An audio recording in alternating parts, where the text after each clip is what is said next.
Hello, and welcome to Exploring Neurodiversity, seeing autistic and other neurodivergent people through a lens of diversity rather than pathology. My name's Camille Long. I'm a social work student here at Lakehead University, completing the one-year honors Bachelor of Social Work as of this spring 2018. And as a part of my placement with the Gender Equity Center, I have been able to put together this workshop for you, and I'm very happy to say that I'm able to record it and spread it on the internet as well. Just a little bit of background about myself. I completed my Bachelor of Arts degree at the University of the Fraser Valley in Abbotsford, British Columbia in 2009, and I majored in sociology and criminal justice at that time. Since that time, I spent 5 years as a 911 call taker and dispatcher with the Abbotsford Police Department and Thunder Bay Police Department, and most recently I've spent 5 years as a crisis response service worker with the Canadian Mental Health Association here in Thunder Bay. My husband and I have two beautiful children. We have an almost 7-year-old son named Ezekiel and a 4.5-year-old daughter, Raisha, and we are a neurodiverse family. I consider myself to be a parent mentor as well as a neurodiversity advocate. I haven't always had an interest or an understanding or knowledge of these issues, however. My interest kind of started with the birth of my firstborn child in 2011, when I became fascinated with researching, learning and implementing nonviolent and compassionate and respectful caring practices that were not only based on those values, but also evidence-based. And it kind of led to a culmination of my self-published book, I guess you could say. It was more of a collection, a synthesis of resources that I had gone through by the time my son was 2 years old. And my book's available on Amazon. It's called The Worthwhile Endeavor of Becoming a More Mindful Parent. I thought it would be helpful for parents to get them going in the right direction right from the beginning, whereas it took me a long time to sift through the resources that were available at that time to find things that aligned with my values, with those values of nonviolence and compassion and evidence-based parenting practices. So that's that, but my journey hasn't ended there. By the time my son was about two years old, I found myself struggling with a child who didn't seem to respond to what the experts were saying should happen, what the research was saying a child should be responding to in terms of consistent and respectful caring practices. And especially what I saw my friends' children's developing and growing through and learning from. And so when he was 2 years old, I called the Children's Center here in Thunder Bay and looking for assistance in how I might better support my son, as I recognized that something was different about him quite early on. And by the time he was 2.5, I called back and I said, I think my son has Asperger's. I know that I need some support. I don't know really how to deal with this. I know what the experts say about dealing with typically developing children, but my son's different and I'm really struggling. So in an attempt to support him socially, emotionally, physically, in all ways of development, I reached out for those supports. But it wasn't until he was 5 years old, so 2.5 years later, that he actually did receive a diagnosis of autism spectrum disorder, level 1/2, depending on the criteria that you're looking at. But I'm happy to say that by that time, I was already well immersed in the information on sensory processing issues and the autism research. And I'm happy also to say that I discovered the concept of neurodiversity very early on in that research process. And so one of the most important reasons that I bring this information to you is because not only for the sake of my son, but also other neurodivergent people in the world, and also I think everyone can benefit from understanding differently wired brains through a lens of diversity, of human diversity, rather than pathologizing differences. So the last thing I want to do here is to speak for autistic or neurodivergent people. That's not my purpose here, and also I'm not here to exploit my son's experiences. What I'm here to do is to contribute what I can to the conversation, and especially in terms of what I've learned from autistic people themselves, from my communications with them, mostly online, some in in actual relationship here. So that being said, what I have here to present to you today, much of it has been gleaned from Nick Walker's website, neurocosmopolitanism.com, which I highly recommend, and he was gracious enough to give me his blessing in providing and putting on this workshop. So I'm here to contribute to the conversation as well as as a learner. I'm here to learn along with all of you. So let's just begin with the workshop, shall we? First, what brings us here? I think we're all here because we care. And I honestly believe that when we know better, we can choose to do better. And I believe we all want to do the best we can. We want a just society. We want to reduce and eliminate discriminatory practices and prejudicial attitudes, especially when they're our own and they're embedded in our language and our ways of communicating with others, and we may not even be aware of it. We want to celebrate human diversity, and a part of the process that I'm hoping that you'll come along with me in this workshop is to spend some time and reflect, take some time to personally reflect on some of the questions that I'll pose to you throughout this video. So I have two purposes in this session today. The first is that we can explore the current ways that neurodiverse populations are currently seen in our society and the results of this process. And secondly, I'd like us to take the time to examine our perspectives, our assumptions, our underlying beliefs, and the use of our language as it pertains to individuals with differently wired brains than our own. Throughout this process, I'm hoping that we can come up with some of the, I guess, fundamental and first foundational ways that we can become allies and supportive of neurodiverse populations. So we're all coming with some different background knowledge and understandings of these various topics that we'll be touching on today. But for those of you who are fairly new to the concept, I'm curious what comes to mind when you hear the word neurodiversity. I'm here to give you a couple of definitions just before we get started, because I will be using the words neurodiversity and pathology throughout this video. And I also want to point out that the definitions that I do use throughout this slideshow come from Nick Walker and his website, neurocosmopolitanism.com. And he's graciously allowed me to use those. I just feel like they perfectly fit what exactly we're trying to bring forward here.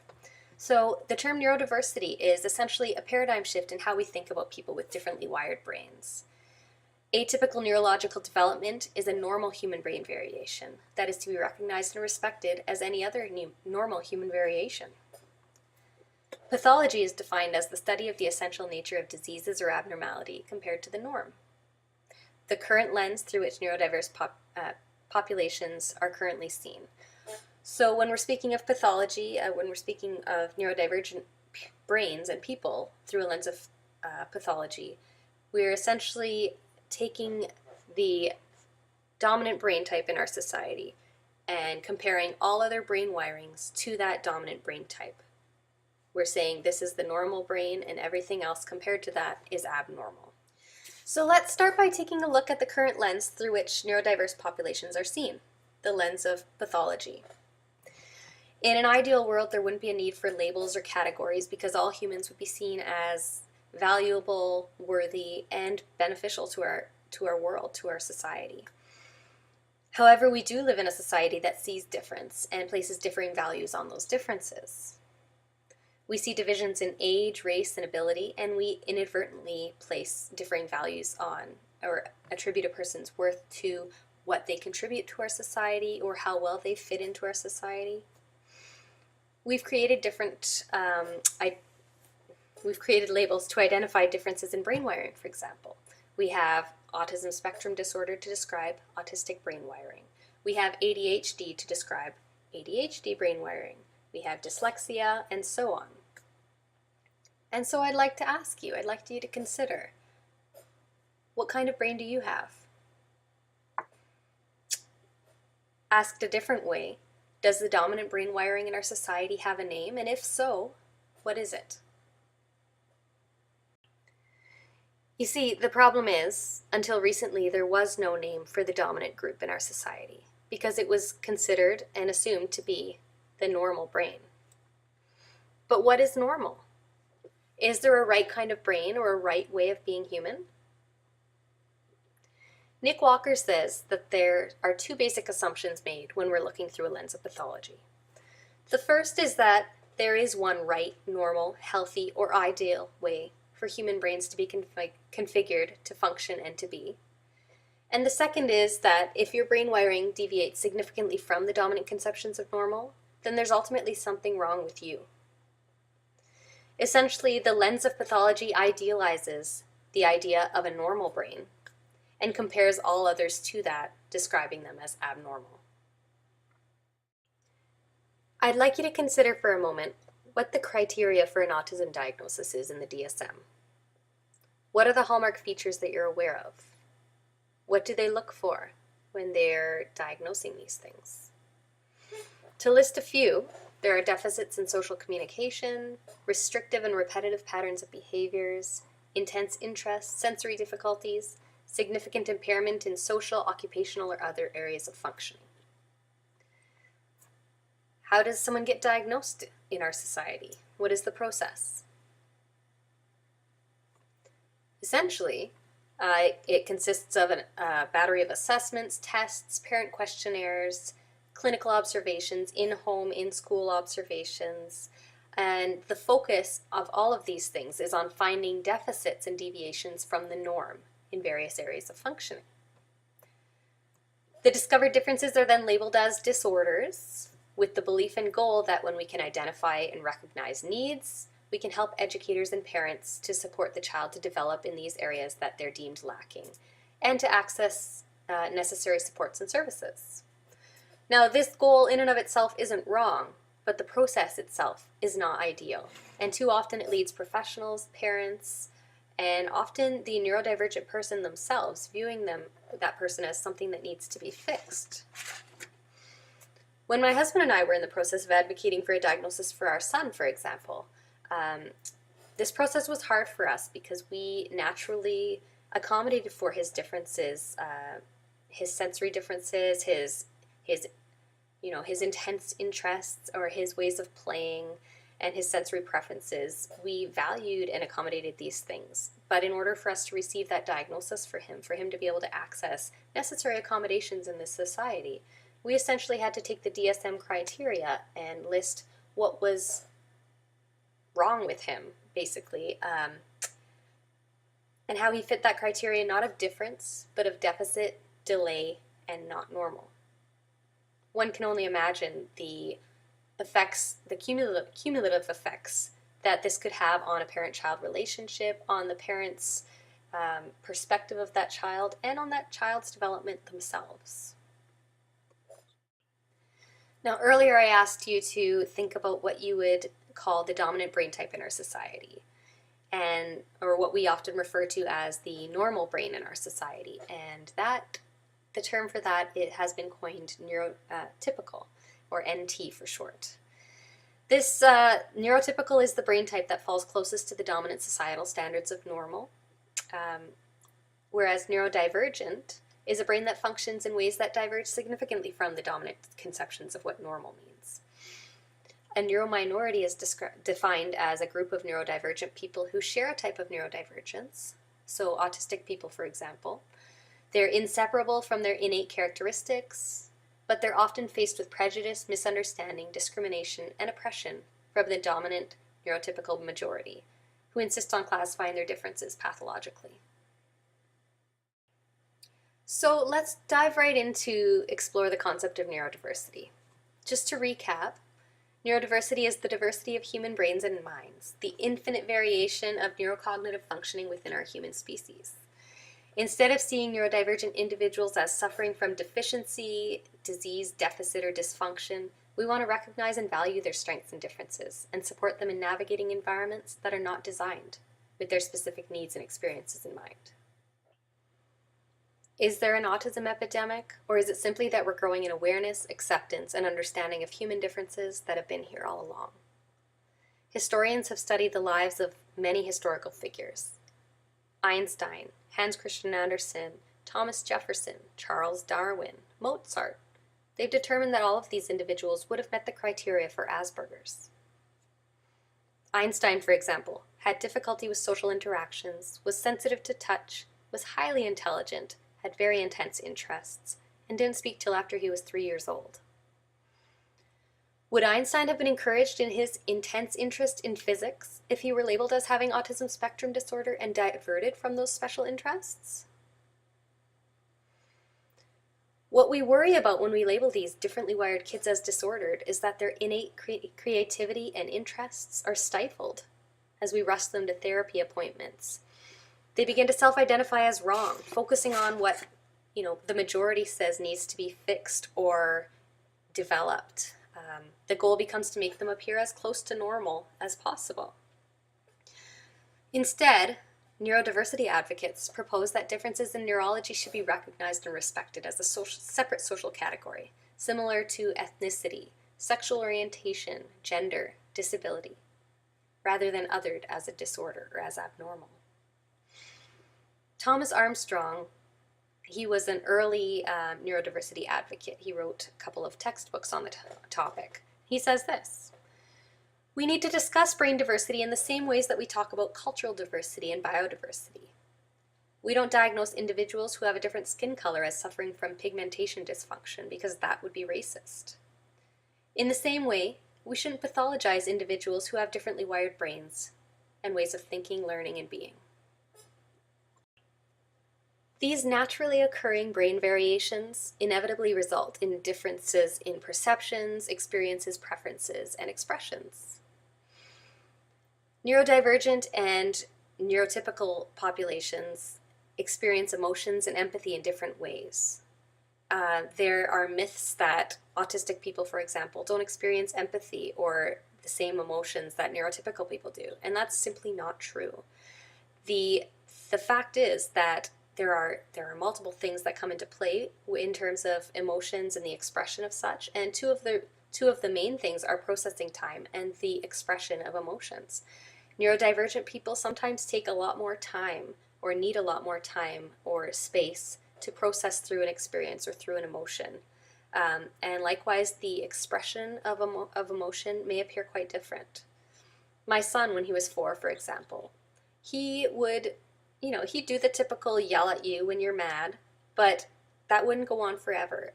He would run to the cupboard, grab a piece of paper and a crayon, and he'd draw a heart on a piece of paper. Then he would proceed to draw a circle around it with a line through it, and he'd give it to me. He was communicating that at that moment, he didn't feel love for me. And I thought, this is great. He's communicating in a way that's best for him. In a similar way, our experiences, or the way that we experience the world, is going to experience sensory input, is going to vary greatly depending on our brain wiring.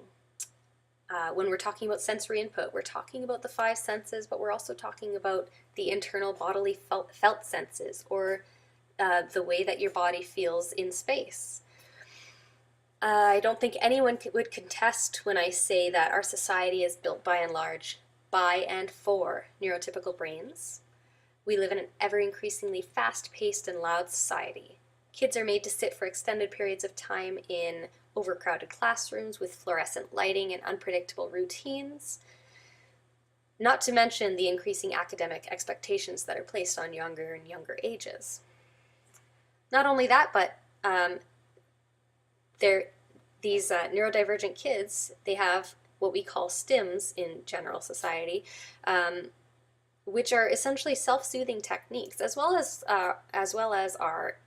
their intense interests. These things are not seen for what they are, for the value that they provide for these individuals in terms of self-regulating, and they're often discouraged, called inappropriate or distracting, or removed from the classroom or from the area, from the group. Some, in fact, argue that the defiant, aggressive, and oppositional behaviors and increases in anxiety and depression, especially in our neurodivergent populations, have roots in these systemic structures that are not designed with neurodivergent needs or experiences in mind. While neurodivergent people face challenges in our society, they also bring many, many strengths. strengths that can benefit our workplaces and our world. Some of these can include attention to detail, a deep focus, observational skills, the ability to absorb and retain facts, visual skills, expertise, a methodical approach, creativity, novel approaches, tenacity and resilience, acceptance of difference, and integrity.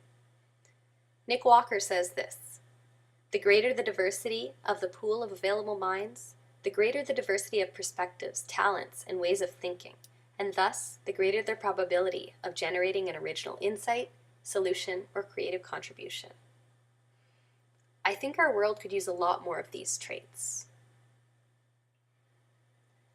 So is it neurodivergent people that need the fixing, or should we be looking at changing our attitudes and environments to accommodate for other ways of being human?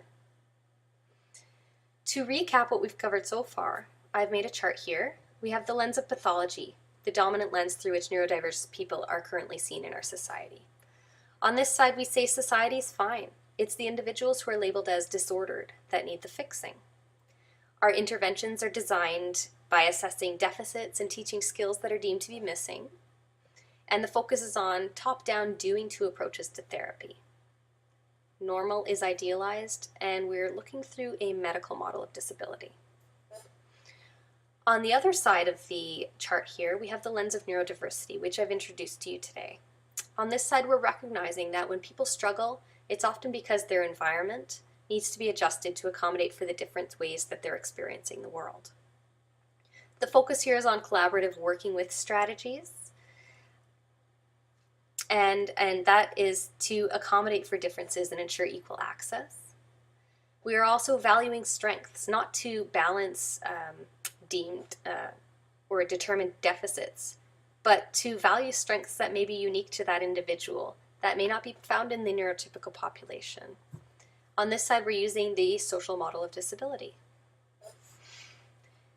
By recognizing strengths and adjusting environments, it's not about minimizing the fact that disability may be present. Many neurodivergent people are disabled simply by nature of having to function in a society that doesn't keep their needs or their experiences in mind. So in embracing neurodiversity, we're not downplaying or disregarding the fact that disability does exist. We're simply acknowledging that human brain variations do exist and working with neurodivergent populations to recognize and meet their needs with them collaboratively while encouraging autonomy and self-determination. So now we're going to look at some ways that we can begin to shift ourselves from a lens of pathology to one of diversity by becoming aware of the ways in which our labels and our language can convey either appreciation for difference or further perpetuate the oppression of neurominorities. You may be wondering by this point, what's the point of having a label in our society if they cause so much harm? Well, let me ask you, what do you think are some of the benefits and reasons for having these labels in our society? I've listed a few reasons here. I have, a label in our society grants access to in-school and community resources that can support inclusion by accommodating for differences. Students can access occupational therapy, speech pathology, behavioral supports, respite supports, tax credits and benefits, assistive technology and equipment, etc. Not only that, a label can provide a sense of identity within a community. It can validate and normalize experiences. It can provide protection against loneliness, isolation, and mental health problems. Further, a label in our society can aid in self-understanding, self-awareness, and self-acceptance. Labels don't have to have a negative undertone to them. The only reason this negative undertone exists is because of the pathology through which neurodiverse populations are currently seen. There's nothing inherently wrong with recognizing that there is a difference. The problem lies in our interpretation of what that difference tells us about that population in comparison to what we're idealizing as normal, ideal, or right. Now that my son is identified as autistic, for example, he's been able to access in-school supports in terms of occupational therapy, for example, to help him with his pencil grasp and his muscle strength. His teacher can now recognize that he benefits and he does a lot better when he can have access to sensory breaks where he can leave the overstimulation of the classroom throughout the day and go for walks and decompress throughout the day. This was not the case in JK when he did not have a label. His teacher actually used words like defiant to describe him. And he was seen as a bad kid who was acting out, needing to be punished or needing more consequences at home. Or I was judged as a overbearing mother, for example, who couldn't let go. But now that he has that label, he's recognized for his differences, and he's ultimately supported to reach his highest potential socially and academically. And that's basically why we went through the entire process of getting a diagnosis for him. So the challenge now then is to find and implement ways that we can recognize these different brain types so we can accommodate their needs, recognize and value their strengths, and ensure equal access and opportunity without maintaining a deficit focus and insistence on seeing their differences as abnormal compared to the neurotypical wiring. Okay, so I have another question for you to consider. Are you a high or low functioning person? Obviously here I'm getting at functioning labels, which used to be in the DSM, and despite the fact that they're no longer a part of the diagnostic label, many professionals and in turn parents continue to use the terms. When one was considered low functioning, it was likely because they were non-speaking or non-verbal, or perhaps they were incontinent or were intellectually delayed. On the other hand, when someone was referred to as high functioning, they were often maybe verbose, or they had good eye contact. They appear to struggle less in social situations, they're able to mask their differences, and essentially appear closer to normal. Do you have any thoughts about this? When looking through a lens of neurodiversity, functioning labels are more problematic than not, especially when they're applied in a static and unchanging way. Not only are they dehumanizing and stigmatizing, but they also perpetuate the idea of normal as ideal. Not only that, but it disregards the fact that everyone has different levels of functioning throughout the day, throughout the week, throughout the month, depending on many factors, such as, how much sleep you've had the night before, what you've eaten, whether you've had mood-altering substances such as alcohol or drugs. For individuals labeled as high functioning, needs for accommodations are often minimized, making access to those accommodations that are much needed difficult. On the other side, individuals who were labeled as low functioning were often seen only for their deficits, presumed to be incompetent or unintelligent. Further, other modes of communication, self-expression, thinking, processing, and intelligence are devalued. Overall, it's coming from a place of judgment rather than understanding and compassion. The DSM-5 has implemented what they call levels of support instead of functioning labels, which is a step up. We're not going to get into it today. There is still some changes that need to be made, but it is an improvement as they're dynamic and meaning that they can change. So essentially with levels of support, they have level 1, 2, and 3, where level 3 is the most supports needed and level 1 is minimal supports needed. While most educators, social service workers, parents, and probably most humans in our society are now using words like inclusion and believing that we are using inclusive practices in our work and in our lives, many of us are still missing the depth of what that truly means, what true inclusion means for these neurodivergent populations. I'm going to say some common terms that are often used in association with autism and neurodiverse populations, for example, and I want you just to consider whether you yourself have used them or whether you've heard other parents or professionals use these terms. I also want you to pay attention to the feelings that they create in your body and the attitudes that they create when you hear them. Suffering, epidemic, crisis, inappropriate play, search for a cure, oppositional, tragedy, severe, risk of developing, low functioning, defiant, burden, symptoms, compliance, behavioral, disorder, syndrome, diagnosis.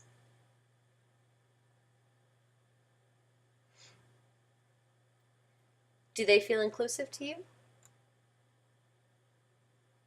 They don't feel inclusive to me. They actually make me feel very restricted and judgmental.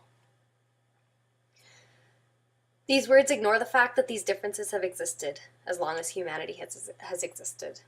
Not only that, but they're dehumanizing, stigmatizing, deficit-focused, and perpetuate fear and division in the wider society about these differences, as well as the idea of one normal or right way of being human. They also inform the expectations that we have of these individuals, or that these individuals end up having of themselves. Many of us continue to use these words, even when calling ourselves inclusive. As long as we're fixated on the notion that different ways of being and thinking should be separated or remediated to fit in and approximate the norm, we're not truly being inclusive. A lot more needs to change than just using buzzwords like inclusion and encouraging everyone to participate without recognizing needs for various accommodations to help an individual succeed. Now consider, how do you think you would develop over the years if you were identified with the word disordered as a child? Now when I ask that, I'm not thinking specifically of autism spectrum disorder, just the word disordered. Obviously, autism spectrum disorder is the current label that we give to an autism diagnosis based on the medical understanding of this brain type compared to the neurotypical brain. And as we've discussed, this label is required in our society to access many needed accommodations and services. Not only that, but autistic people do recognize the need and the value in having a word to describe their brain wiring, as there are necessary accommodations that need to be made for them to be able to experience the world in a way that's comfortable for them. But the word disorder has inherent assumptions, negative stigma, and ultimately dehumanizes those with the label. Even the word diagnosis elicits the idea of illness. Pathological labeling often results in internalized depression and shame, low self-esteem, isolation and loneliness, mental health problems such as PTSD, anxiety, depression, higher suicide rates, and lower life expectancy. Changing the conversation from that of a crisis or an epidemic to one of recognizing naturally occurring human brain variations can set parents and children on a positive trajectory of growth, learning, and acceptance, rather than on one of fear, stress, and anxiety about abnormality or defectiveness. Neurodiversity advocates assert that we can recognize difference without calling it a disorder, much like homosexuality was removed from the DSM in 1973. There's still a separate social category, but it's no longer pathologized as normal or as a disorder. Nick Walker says this: "Unfortunately, we live in a society where from very early in their lives, autistics are pathologized and taught to self-pathologize, where they're oppressed and shamed until that oppression and shame and sense of being deficient and defective becomes internalized. It's not helpful to speak of my autism or my Asperger's as if it were somehow separate or separable from oneself, like a medical condition. If you're autistic, then that's integral to who you are, an integral aspect of the mind and body." The ways that we interact with, speak to, and about neurodivergent populations will deeply impact their self-concept and their ways of relating to themselves, the world, and others. Consider this. Would you call yourself a neurotypical person or a person with neurotypicalism? Obviously here I'm getting at the ongoing debate about whether to use person-first or identity-first language. The best answer is to use what the people you're talking to want to be referred to as. But keep in mind that any attitude that seeks to remove the autism from the person is ultimately pointless and harmful. One of the most basic steps to begin supporting neurodivergent populations is to learn the difference between the language of awareness and the language of acceptance. This infographic here was prepared by Michelle Swan. She's got a whole bunch of lovely infographics on her website. The language that we use matters. Our language forms the basis for the ways that we think and communicate about human difference. Our language is contagious. It's going to shape the attitudes and relationships between ourselves and our clients, between our clients and their children, about themselves and society. Our language will inform our expectations, our parent education services, our education systems, our social services, our policies, our interactions with neurodivergent populations, and ultimately, the ways society functions. If we're committed to embracing neurodiversity, it's up to us to get families started in the right direction by first challenging, reflecting, and changing our own prejudicial attitudes and language first. It sounds like semantics, but in the neurodivergent populations, in that community, these are the real conversations and the things that matter. As I said earlier, the information that I'm sharing with you here has come from my readings and communication with actually neurodivergent people. We need to stop claiming to be the experts or seeing the medical professionals as the experts in neurodivergence, and we need to start to seek out the voices and experiences of actually neurodivergent individuals themselves as the experts. We have an opportunity to embrace an entirely new way of thinking about human diversity. Rather than putting people into separate categories based on pathological diagnoses, we can develop and use tools and language that convey acceptance through accessible accommodations, recognizing and valuing individual strengths and capabilities, and what they might bring to the table. There are many ways to be human. When we can recognize and accommodate these natural variations, anxieties and frustrations are lowered, self-confidence, self-determination, self-esteem, and positive mental health are fostered, and individuals are supported and freed to develop to their fullest potential. And who knows what that can mean for our world.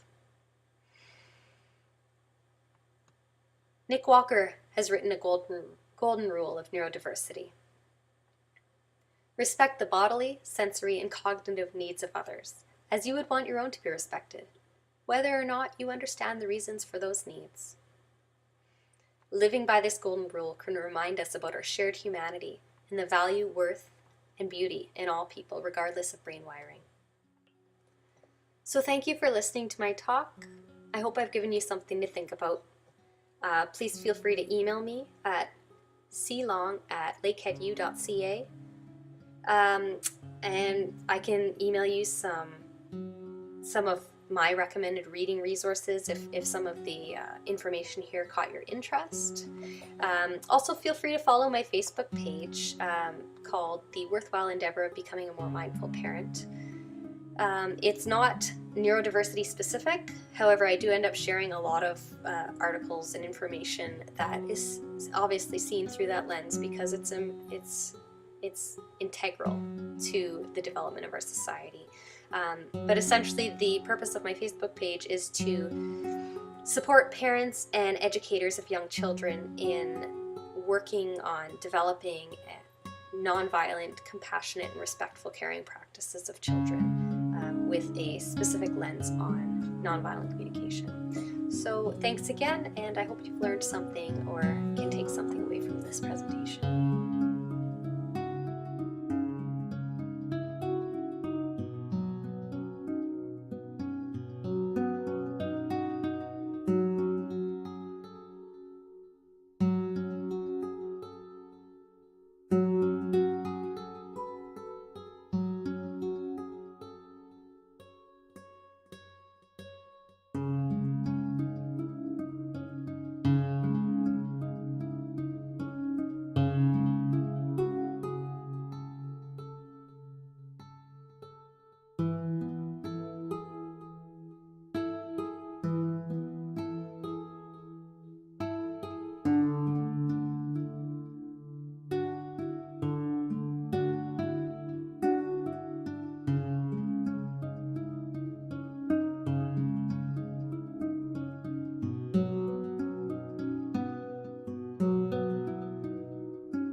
you.